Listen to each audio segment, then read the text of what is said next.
Hello, everyone, and welcome back to the latest episode of Real Take Real Estate, where we give you our real take on today's housing market and everything to do with real estate. I'm your host, Maddie Maloney, joined by my co-hosts, Sam Feda, Joe Sambear. So today we are very excited to have a new guest on the podcast. We have Hans Schwab. Hans is an appraiser, so today we are going to be talking about everything that you need to know about the appraisal process. So Hans, thank you so much for joining us today. Oh, my pleasure. So just a little bit of an intro. Hans is a Michigan certified residential appraiser with over 28 years of experience. He has appraised thousands of properties over this time, including architecturally significant homes and locally significant properties. From Frank Lloyd Wright structures, other unique one-of-a-kind houses, to everything in between, his experience is wide and his passion for real estate is deep. Born and raised in Michigan, real estate has been in his blood since his teenage years, from selling his family home from a sign in the yard at age 16 to formal real estate sales training at age 18.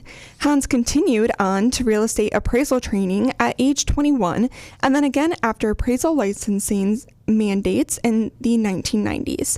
Having earned the SRA designation from the Appraisal Institute, obtaining a Michigan broker's license, and serving on many realtor and appraisal association committees, his lifelong passion of real estate continues. When not appraising or consulting, you will find Hans on a mountain bike rolling through Michigan's great single-track trails, spending time on the pristine lakes in the Antrim County, or taking time to explore the rest of this great country with his hiking partner of 31 years and their dog. His family ties to Michigan are deep, from the late 1800s Detroit to cherry farms on the hills between Grand Traverse Bay and Torch Lake.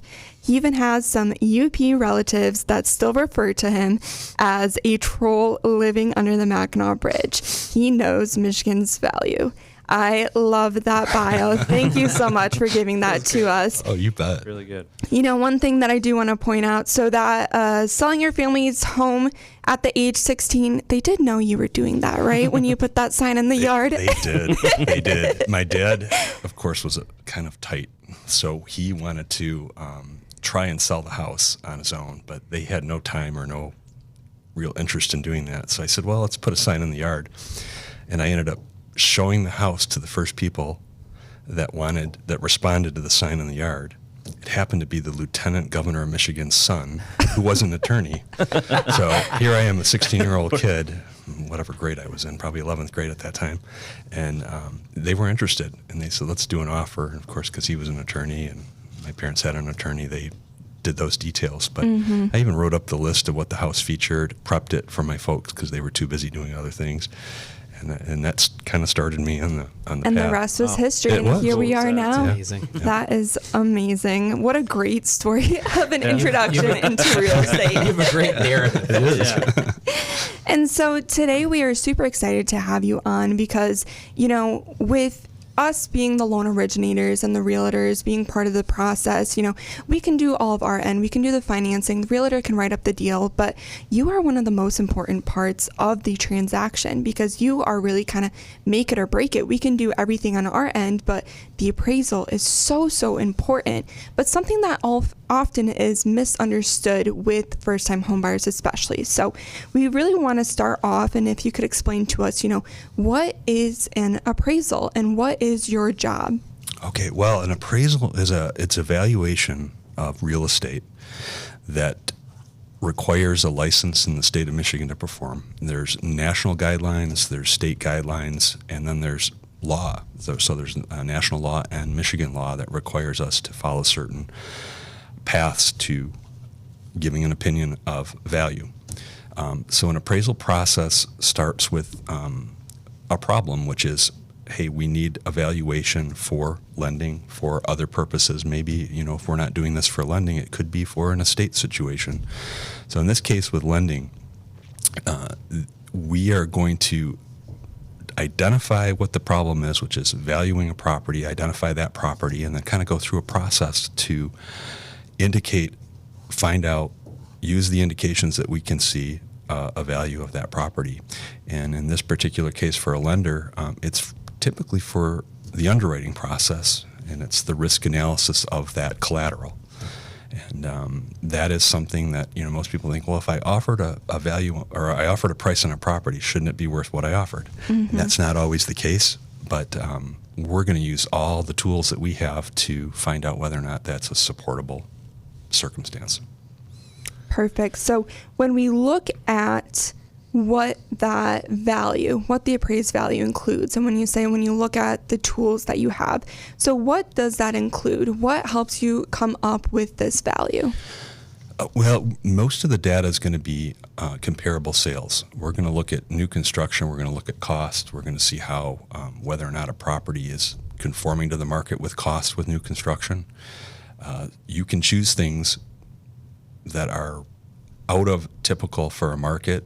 Even when you're buying, you can find a house that's what I considered maybe overbuilt, and our job is to look to see what's the data that shows whether or not this property is pretty much conforming to the market, or do we have some extraordinary situations that we have to consider when looking at a property, coming up with a value.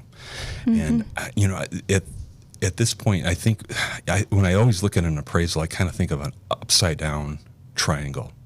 The first thing is where's the property located?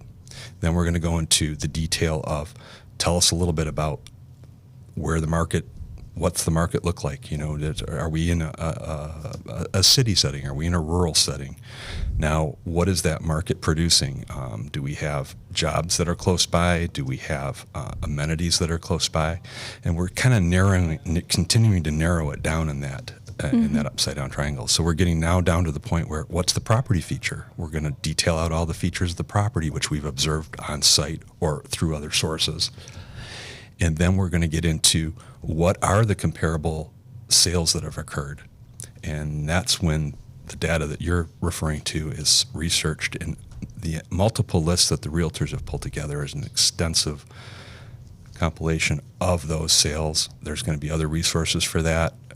But that is probably the main resource, is seeing what the realtors have produced, where the meetings of the minds have been for buyers and sellers and represented in the market. There's going to be for sale by owners. There's going to be things that we're going to have to research outside of that data. Once we get that data, then we're going to start breaking it down side by side with the subject property. So the property that's in question, we're going to start lining it up side by side with these sales to see where the differences lie. We're first going to search for comparables that are most similar. We'll find ones that maybe aren't, and that's where the differences start to line up, and we search the market data to see what those adjustments should be. And the final pinpoint of this, after we've reconciled that, is here's the opinion of value of this property. And so that's what we got down to at the bottom of that pyramid, is what's the value. So really, I think that sometimes there's some confusion with an appraisal, is that you go into the house and lots of the process is just looking at the house, where that's a very small portion of what your job is. A lot of it is so much more research, looking at the entirety of the community, the neighborhood, other new builds around, and it is so much more than, all right, how many bedrooms, how many square feet?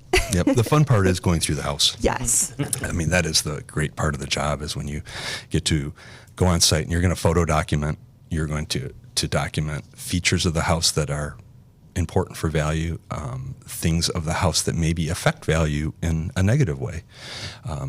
You're going to make measurements. There's certain guidelines. There's a lot of detail in that on-site that people, I think, just think we kind of show up and poke around and that sort of thing. But it's a detailed analysis with our observations. We're not home inspectors. We are readily observing items that will affect and impact value.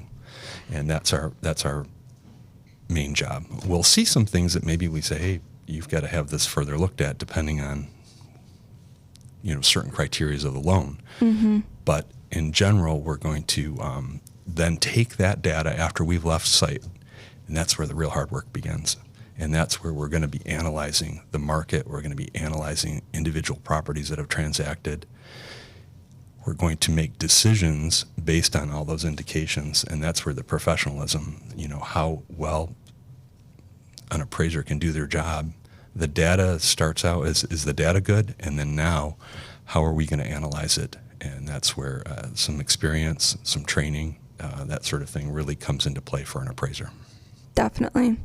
So you touched on there that, your job is going to be different than an inspector. What you are looking at is much different than a home inspector. So if you are wondering what involves an inspection process, I implore you to go see our previous podcast with Jason Merton and Accurate Inspections, where Jason did a fabulous job at going over the inspection process. But Hans, can you give us a little bit of background of what are you looking at versus an inspector? What home features are you most concerned about when you're putting it together for the home's valuation? Well, we're looking at similar things because, everything's, an inspector is going to walk in the same way we are. They're going to maybe stand in front of the house and look, and they're going to say, "Oh, there's some new windows." I may see that the new windows are installed. The inspector may go through the process of looking to see, are they installed properly? Are there gaps? Are there things that are, if it's not readily observable, I'm not going to go in and function test every window.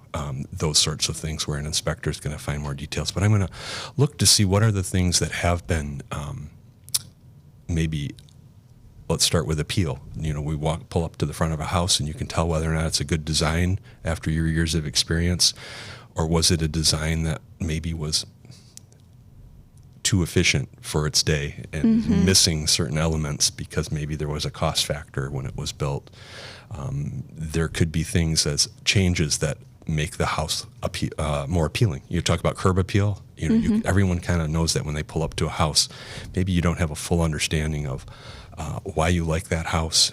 Some people are real tuned into those things, and they're like, yeah, there's a balance of windows, there's details, there's elements that just make this thing stand out. So we're going to start with that too, but we're going to look at things that are more of that value aspect instead of a specific, I'm going to see a new furnace or I'm going to see an old furnace, but I'm not going to function test that furnace in detail. I'm not going to take off the front and see if there's rust hanging inside, that sort of thing. If there are things that are, it looks like, boy, this was kind of done in a strange way, then I might make an observation of that. I might say, hey, we've got a property that has less detail or quality issues, and then we look through and we kind of rate those things. So that's what we're doing when we're going through a house. We are looking at similar things, but I'm looking from an aspect of value. A home inspector may look at the details of whether things were properly performed in the repairs and changes, and I might be looking more like, do we have to walk through 2 bedrooms to get to the 3rd bedroom? More of a function type detail. Is this a pretty normal property, and how does it flow? How does it feel? When you have, let's say, a small living room, but then you've got to go through a bedroom to get to a big family room on the 2nd floor, then, well, we've got something that may impact the value overall. A home inspector may not do anything like that, so that's right. Where those things impact value. Definitely. And you might ask a question about a broken window in the family room, but you're not asking for the same reason the home inspector's asking. Correct. It's more a marketability issue. It is, yeah. If it's going to impact, so there's a condition rating on the property. There are government-sponsored entities that you guys know about that back these loans often, the Fannie Mae's, the Freddies, the FHA's. Those are terms that people have heard, even sometimes first-time home buyers have heard those. And those guidelines are set up so that we can kind of look to say, hey, whether or not the property's condition meets a certain minimum property standard, or maybe it exceeds it. So that way we'll kind of know when we're going through the comparable process of what other sales have occurred. So yeah, you're exactly right with those windows. Those readily observable items may have an impact. Missing kitchen. Yes, I have seen that before. Missing kitchen. Or it's sort of a thing of somebody had a very specific idea of what they wanted in the kitchen, and it was sort of like, we don't want cupboards, we just want some shelves on the wall. And you have to go, okay, is that standard in this market? Maybe it is somewhere, but is it standard here, and is it acceptable, and will it impact the marketability of a property? So especially on a refinance, that can have an impact if you've done a lot of changes from watching too much HGTV. Or you've on a purchase, we're looking at, we've got a hot market right now, so sometimes you just need a house. And so that's what we're doing, is we're looking to see whether or not there's still that property that does have a transaction on it, conforms to the market, and has identifiable comparables. Awesome. So as we get into a little bit more about the appraisal process for purchase, specifically with a first-time home buyer, lots of their questions are when they get that contract, they're like, okay, so what's the next steps? I know I need an appraisal, and that's one of the things that they know that they need, but they're not really sure of the process. So a lot of the times we get asked, all right, so do I go out and do I pick an appraiser? You know, I have an appraiser friend. Can I just order it through them? Like, how does this work? And so we know how it works on our side, but can you give us a little bit of what your understanding and, you know, how the process would work? Yeah, usually we will get contacted occasionally by somebody that says they're going to be purchasing a house. We will at times do an appraisal for somebody that wants an idea of whether or not they should put an offer in at a certain value ahead of time. So we may get hired ahead of time without the bank involved yet, just to find out whether or not what they're doing is they want to feel whether or not they're putting a correct offer in, or they want a second opinion, maybe one more tool in the tool chest in their decision making. Then that is a little bit, like I said, a little bit more rare. But when a bank puts us on a rotation or we're available for an appraisal, there's a process that you guys are familiar with, where you're chosen more of like on a rotational type situation, so that there isn't a specific a buyer or somebody involved in the transaction. Maybe a realtor says, oh, we want Hans to appraise this. You can't do that. You actually have to go through a process of kind of a more of a fair, not having the right hand tell the left hand what to do type of process. So that this has changed over the years. In my 28 years, there's been a lot of change in how that process happens. But the bank will order an appraisal. So the owner or the buyer, the realtors, they're not involved in that process. And sometimes not even loan officers really will have an idea who's going to handle that transaction, that appraisal transaction process. If that helps. Definitely. So typically for us and for, our first time home buyers, and I want to go back to that point of having an appraisal done before making an offer.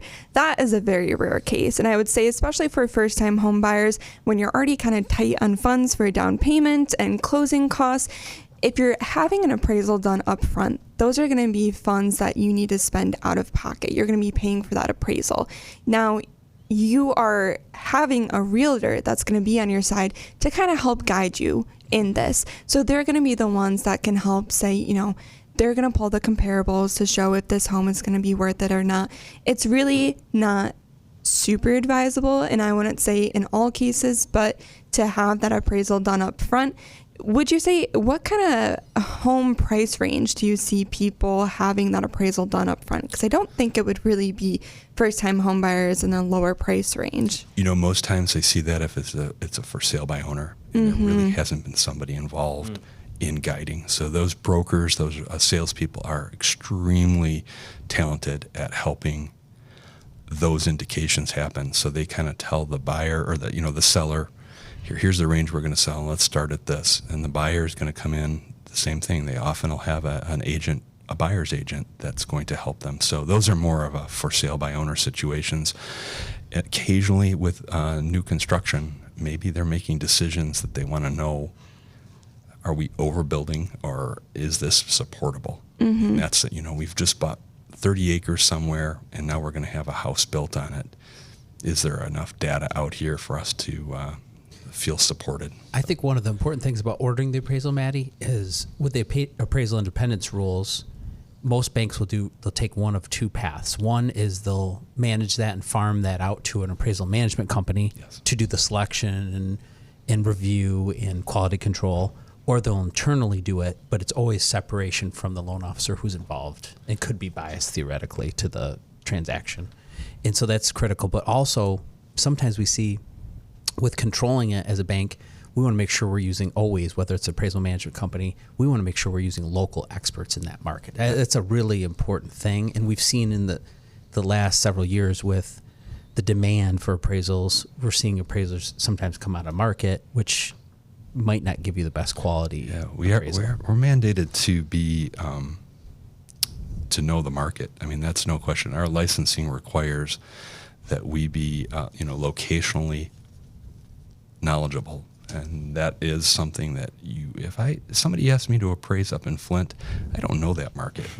You have to show your knowledge gain before you do that. You have to be able to explain in the appraisal why you know that market. And so locally here, I can say, hey, I've been appraising in this neighborhood for 28 years. That's pretty much evidence that you know what's happening in that particular market.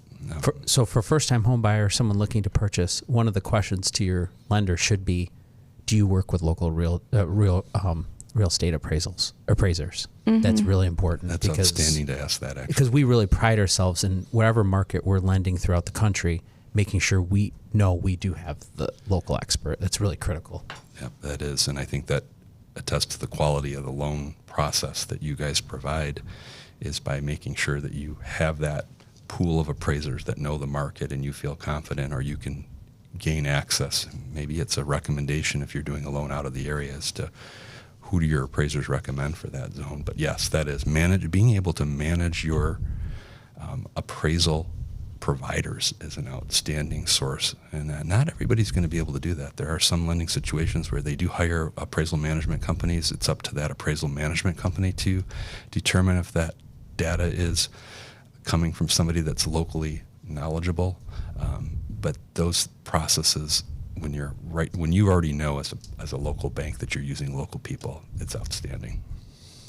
So, in summary, for our first-time home buyers, no, you cannot choose your friend, the appraiser, to appraise your home.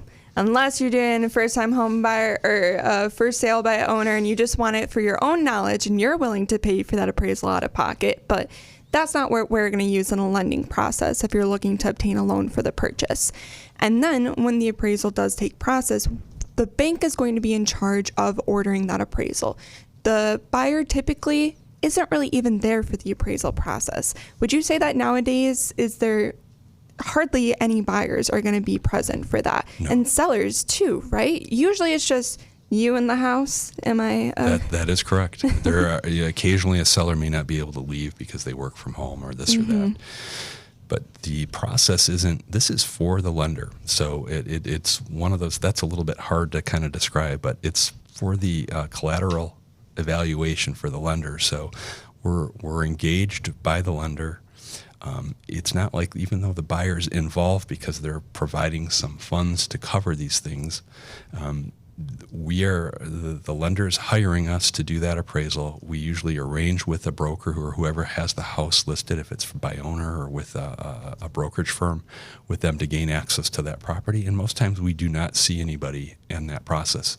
A home inspection where you go through in detail that's your opportunity to kind of go through with a home inspector. And I think buyers typically do that with a home inspector. If they're not available, if they can't, if they're out of area or something, there's other ways to do that. But for this process, it is typically just the appraiser going into a property, documenting features, and then working on the appraisal and presenting that to the bank in a report format. So then once we get that appraisal, then is when we share it with the buyer. So as soon as we get it, we of course share it with the buyers so that they can review, see what was determined for their home valuation. And then as far as paying for the appraisal, typically that is going to be included at the very end with all the closing costs. So it's not going to be an upfront fee that you have to pay out of pocket. Because an inspection, you do have to pay typically upfront for that. But because the bank uses the appraisal valuation, we include that and it's paid for at the very end. And as far as providing the report, I think it's also important for first-time home buyers or people new to the process. We do not share that publicly. A lot of people think the assessor is going to get their hands on the appraiser and the appraisal, or the sellers. It's not shared. It's really between the lender and the buyer. And they can share it with whomever they want if the realtor wants to see it. But, probably don't want to share it with the seller, especially if that valuation came in a little bit higher. Great for the buyer. Don't share it with the seller. You don't want them to try to renegotiate at all, but great news for them. And the appraiser, let me add to that too, our obligation is to the lender. So we are not disclosing any of those results to anybody but the lender. The process is very specific with that. We will send that report in a specific format to the lender, and the communication will generally go through that. The lender may say, yeah, go ahead and talk to somebody about maybe this part of a result or something of that sort, so we can decide whether or not we've been And I think that's engaged. surprising to most customers, the consumers, because we're so consumer-centric and thinking about the consumer, that a lot of times I think it's thought that this report's only for the consumer, but really is for the lender. But it's kind of a dual purpose, obviously. I mean, Yep. the lender, but the dual benefit is to the buyer to be able to see the valuation report. Exactly, and I think that is, I think they think, I'm paying for this. It's my report, and it's a report that's provided to you from the lender if they decide to provide it to you, which you guys would. Jen, sounds like you do. But it's one of those situations where it's sort of the lender's hiring us, and then that cost is part of that loan process. But that relationship, the engagement, and the responsibilities between the lender and the appraiser. Do you ever have realtors or sellers try to get some information out of you and say, hey, I saw you came over to the house. Do you have, what do you think my home's worth? Or try to get any information? Yeah, there is. And, we have to be cautious to what we reveal. You can say things without specifically giving an answer to the question. It's sort of a workaround. And not only with the appraisal independence rules, not only is the lender not to give any dual influence or influence into the valuation, the seller, the realtor, any interested party is really not supposed to be doing any undue influence to the appraiser. Yep. And the appraiser's responsibility is if they hear things, if they are given information, they have to discern whether or not that's even an impact at all. And so really you can say, I haven't been influenced if you are a professional. You, of course, if you got a seller at a house and they've done everything wonderful to the house, et cetera, the offer's 10% higher than the list price, their goal is to make sure that transaction happens. So I get it. But my goal is also to follow regulations and actually provide a professional opinion that I can stand by. So, like I said, I'm not influenced by those things, so I don't feel like it's going to be a big impact. But you can't, and there isn't. It's one of those things that you have to be professional. Absolutely. So you could have a seller following you along saying, oh yeah, we redid this, we did that. And you're like, okay, yeah, that's great. All right. And in your head just thinking, okay, yep, not going to take that into consideration. We're just going to keep on going with our report. Yep. And you do have to, you have to just focus. Yes. So that is something that I've learned over the years is, if I, maybe early on, an appraiser might forget a photo because they're being followed around, or but generally, you just have to know what you're doing as an appraiser, and let those side distractions pass. Sometimes that information's helpful, though. Somebody might tell you something's been changed that you don't know. We sucked out all the insulation in the attic and we replaced it. And then you can ask, was there a mold issue? No. We just wanted something that seemed to be barren spots here. So sometimes that information is helpful beyond such. And sometimes it can also lead you to a situation where you want to ask more questions. You want to find out more detail. Maybe it's something that, was there an addition to this house? Those sorts of things. So it's not always bad information to have somebody sharing a little bit more. Awesome. Those are some great insights. Sam, would you have any other common questions that you get asked from a first-time home buyer on the appraisal process? Yeah, I could think of one really with just the, with it being such a long report, someone that's not familiar with it as a first-time buyer, is there any spots in there that would be most important for a buyer to look at when they receive that report? Or I know they're looking for that number. They're looking for the number. Obviously, the number that might never look at it again. But it's like it's challenging because that report is designed by Fannie Freddie from some years back. They're going to be changing this as time goes on. So I've already received some information that we're going to see that report look different in another year or so. there is a lot of what I would call coding. There's things that have happened in the last 10 years that you'll see a condition that says C2, C3. You'll see a quality that says, C1, C2, C3, C4, or Q, I'm sorry. So there are those sorts of details that are described. You have to read a lot through that. There's what I call boilerplate in a report that sort of cover your rear end. Yep. Sure. So you want to make sure that you've addressed things in that boilerplate commentary. But I think that you can look to see in a report, if you spend some time just looking at some of those filled in grid portions, you'll kind of get a sense of what's there. Fireplaces did they miss a fireplace? There's 2 fireplaces noted. Maybe there's a reason why that second fireplace wasn't. Maybe it's really not a true fireplace. Maybe it's just looks like one. So those are sorts of things. Maybe they didn't know that as a buyer. So there are some things that may come up when they're looking through that. But it is going to be looking through the comparables. You'll see what they sold. I always say when those comparables say they sold for a certain price, they're adjusted through the grid, and you get to the bottom of that number, and there's another price on the bottom. So that can be a little confusing, but it's the top of that grid where the sales analysis is. You're going to see what properties sold for, and then as they've been adjusted for differences, there's an adjusted sales price on the bottom, and it's what those properties would have sold for if they were more like the property you were buying. Okay. And so that's where we start seeing some numbers show up, and we reconcile from those bottom numbers. And that's where you can get comfort about saying, oh, I wonder if this is just opinion. It's not. It's data. And so that is where I usually encourage customers to look right to and say, you want to understand why your home is worth this? Look at comparable 1, 2, and 3, how it's compared to your property, and you'll get a pretty good, clear understanding of why your value is what it is. Definitely. All right, so last point that I want to bring up for our first-time home buyers, and this doesn't come up a lot, but some cases we have that an appraisal report comes in a little bit low. And our first-time home buyers will see that and go, what? I got a realtor. They did the comparables. They thought that, it was going to be worth this. The appraisal report came in low. Now, there's some things that we can do on the lender's side when that happens, but one of the options that the buyer has is that they can challenge the report. So, Joe, do you want to go into a little bit about that, and then Hans will get your opinion on that? Yeah, well, one of the first things is we want the consumer to be the one challenging. I mean, the seller shouldn't be challenging, and that does happen. The listing agent shouldn't be challenging, nor the buyer's agent.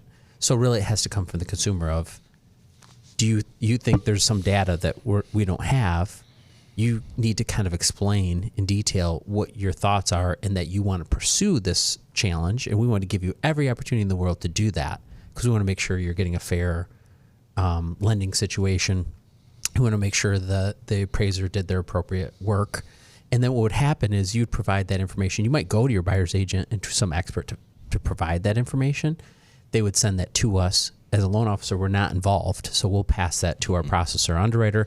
The underwriter is really going to be the one discerning, is there legitimate reasoning here, and then would review the appraisal, maybe even discuss it with the appraiser, send that data on saying, could you consider, this seems to be an issue, could you consider this?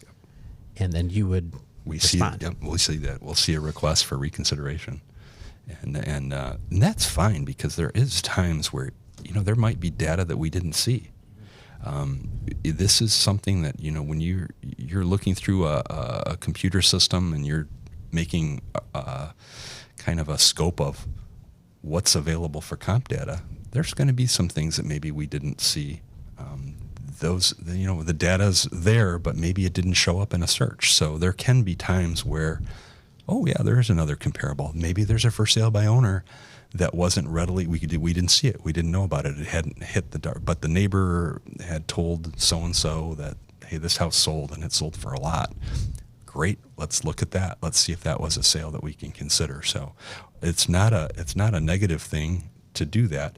I think if it's just a thing of, hey, it didn't meet the mark, there could be other reasons why it didn't hit that number. And and we as appraisers, that's our job. Sometimes I I can say I'm a little bit slower than some because I go through to try to make sure that I have looked at everything possible, and I've created brackets to say, hey, this house had a 3-car garage, but every comparable that I could find didn't. So then I'm going to expand out a little farther to find other comparables that maybe in competing settings that have 3-car garages. So there are ways of trying to avoid a reconsideration, but it does happen, and it's going to. I think any good appraiser is going to be able to say, hey, I'll relook at this, and we could have an answer real quick. A situation could be, well, I knew this one was at the top of the market. I consider everything at the top of the market. There were like 6 others that are right here that were lower than that, and I looked more towards these other ones because of the recent impact.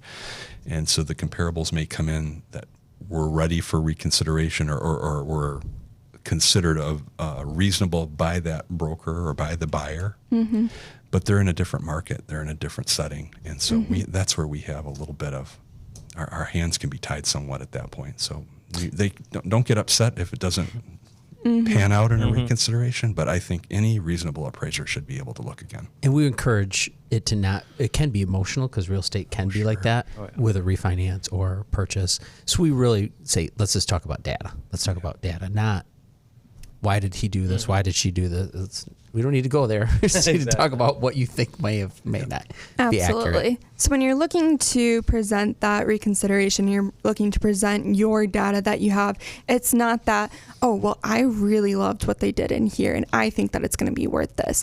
Your opinion and your emotion that you're putting into this house because you love it, it does not matter. What we're going to be looking at is you getting with your realtor, providing some additional comparables, and providing some additional data for that reconsideration. But really, we're here to say that it is an option. And as Hans said, there may be things that you miss. So when you get that low value, it's not going to be the end of the world. But, if we do get back with the appraiser and they provide the reason why and they consider it, but still keep the value, that's where your lender comes in to help with those options of what do we do when there's an appraisal gap. And we also have a podcast on that. So and low value is not bad news. We want to unearth, and that's where the bank is, and the lender is, hiring an appraiser. We want to unearth something that might be there. We want full transparency. We want that data. It is what it is. We want that to happen because there's been so many times in my career where they've used that and negotiated a better sales price, which was better for the consumer. They decided not to build that home. They decided not to do a cash out refinance. When you look at the rest of the story, you find, thank gosh, we had the real information. An opinion, yes. Because that really made a big impact. It might not be in the initial short term, but long term, I've seen it long enough to see, wow, I'm glad we had that good data. I think it helps a buyer to decide how they want to, there may not be a lot of option, but at least they can say, hey, I'm paying over market for this house, and they can make then the decision whether or not they want to do that. Not everybody has the cash to maybe pay a difference, but sometimes they can say, hey, I know that I'm not going to be able to find something like this again. It's evident from that appraisal that right now there isn't comp data to support that, but I'm willing to pay for it, and I can do it with my own resources. In the new construction, I think is that where that proves the most, because they might say, I want to put that theater room in. Yes. Well, you're doing that, and you should do that if that's what you really want, but it's not adding value to this home. It's not a recognizable indication in those comp data to say this. And I have seen that before. I've seen houses that were built. Those people probably knew they overbuilt. Yeah. And 4 years later, they go to sell, and it's $60,000 less than what they built for. But those are situations where that's okay. We enjoyed it. We used it. We're on to another market. Maybe they got a better deal in the next one, or maybe it didn't matter. So those are personal decisions. We're, like I said, we're looking at this from that data aspect. Is there some supportable data out here to conclude a value? Absolutely. Awesome. Well, thank you so much, Hans. So that concludes our episode. Our first one with Hans. Tune in to our second one, as we will have Hans on another episode. But this one really showed you from a first-time homebuyer's perspective what to expect with the appraisal process, what it all includes, how it's different from an inspection. If you have any questions, do not hesitate to reach out to us. Let us know how you liked this episode. Leave us a review, leave us a comment. We would love to hear it, and we will have you on our next episode of Real Take Real Estate. Thank you Great. so much. Thank you.